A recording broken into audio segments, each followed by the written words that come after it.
Mi nombre es Daniel Herrera Maldonado. Tengo 40 años y durante la mayor parte de mi vida adulta creí que entendía perfectamente lo que significaba la palabra familia. Pensaba que la lealtad era algo automático, que la sangre imponía límites que nadie cruzaría. Me equivoqué.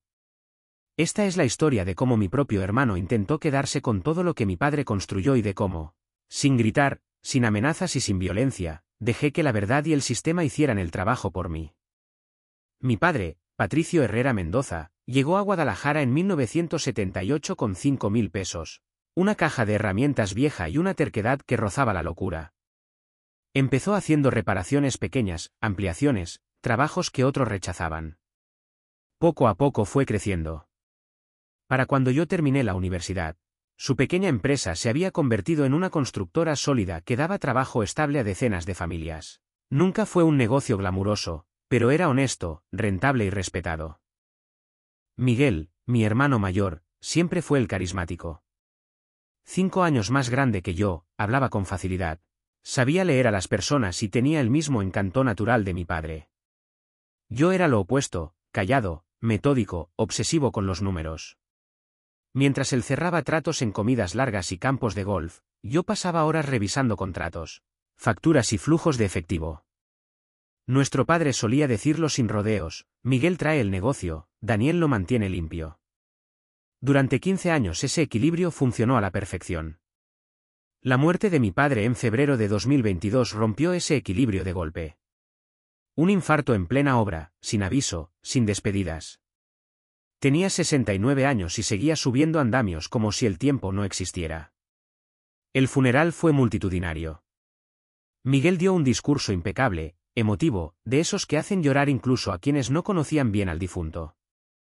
Yo me mantuve en silencio, procesando la pérdida y tratando de no pensar en todo lo que cambiaría a partir de ese momento. El testamento era claro. 50% para cada uno. Socios iguales. Miguel quedó como presidente y director general, yo continué como director financiero. Al principio, nada parecía fuera de lugar. Los ingresos se mantuvieron estables, los proyectos seguían avanzando y la empresa conservaba su buena reputación. Pero 6 meses después empecé a notar pequeñas grietas. Facturas que no reconocía, proveedores nuevos que nunca había aprobado, transferencias que no cuadraban con los presupuestos. Cuando manejas los mismos números durante años, desarrollas un instinto casi físico para detectar errores. Al principio pensé que se trataba de descuidos. Luego entendí que no una serie de pagos a una empresa desconocida llamó especialmente mi atención. 3 transferencias grandes, aprobadas por Miguel, sin órdenes de trabajo claras. Cuando se lo pregunté, apenas me miró y me dijo que me preocupaba demasiado por el papeleo, que ahora él tomaba las decisiones comerciales y que yo debía quedarme en mi carril. Esa frase me heló la sangre. No era solo desdén, era una advertencia. A partir de ese día comencé una revisión silenciosa y exhaustiva. Crucé estados de cuenta, revisé autorizaciones, analicé proveedores uno por uno. Lo que encontré fue devastador. Miguel había creado empresas fantasma, falsificado firmas, inflado facturas y transferido activos de la compañía a sociedades bajo su control. No eran errores ni improvisaciones. Era un esquema diseñado para robar de forma constante y discreta. El punto de quiebre llegó cuando descubrí que había transferido maquinaria valuada en millones por un peso simbólico, a una empresa donde él figuraba como administrador único.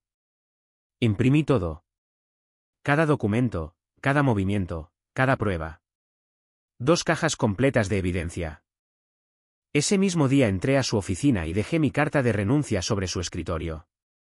No levanté la voz. No discutí. Solo le dije que había terminado.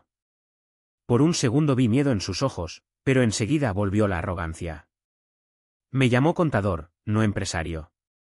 Dijo que nunca entendí cómo funcionaba el mundo real. Salí de ahí con las cajas bajo el brazo y la certeza de que no volvería. Los meses siguientes fueron los más fríos y calculados de mi vida. Renté una oficina pequeña y contacté a una contadora forense de absoluta confianza. Juntos reconstruimos todo el esquema. Pesos, fechas, cuentas, empresas ficticias. 8,5 millones desviados. Ninguno declarado. Una bomba fiscal esperando explotar. Mientras tanto, yo hacía algo más. Hablaba con proveedores, con subcontratistas, con clientes antiguos. No hablaba del fraude. Solo sembraba confianza. Les decía que estaba iniciando algo nuevo, que quería hacer las cosas bien. Muchos me escucharon. Algunos ya estaban cansados de los retrasos, de las excusas, de la actitud de Miguel. En enero de 2023 presenté la denuncia formal ante el SAT. No como una queja, sino como un caso documentado al detalle. Cuando la agente asignada revisó el expediente, me dijo algo que nunca olvidaré, que mi hermano había robado demasiado y a la persona equivocada. Desde ese momento supe que el desenlace ya no dependía de mí. Mientras la investigación avanzaba en silencio, yo lancé mi nueva empresa. Empezamos con proyectos pequeños, pero cumplidos al pie de la letra. A tiempo, dentro del presupuesto, sin trampas. La reputación volvió rápido. Muy rápido. Al mismo tiempo, la empresa de Miguel se desmoronaba. Proveedores cortando crédito, clientes retirándose, afianzadoras cancelando contratos. En agosto de 2023 llegó la llamada. Cargos federales. Activos congelados. Juicio en puerta. No sentí euforia ni alivio. Solo una calma profunda. El proceso legal fue rápido. La evidencia era irrefutable.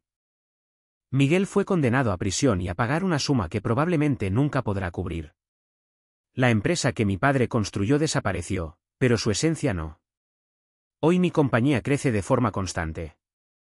Damos trabajo, cumplimos contratos y mantenemos la palabra.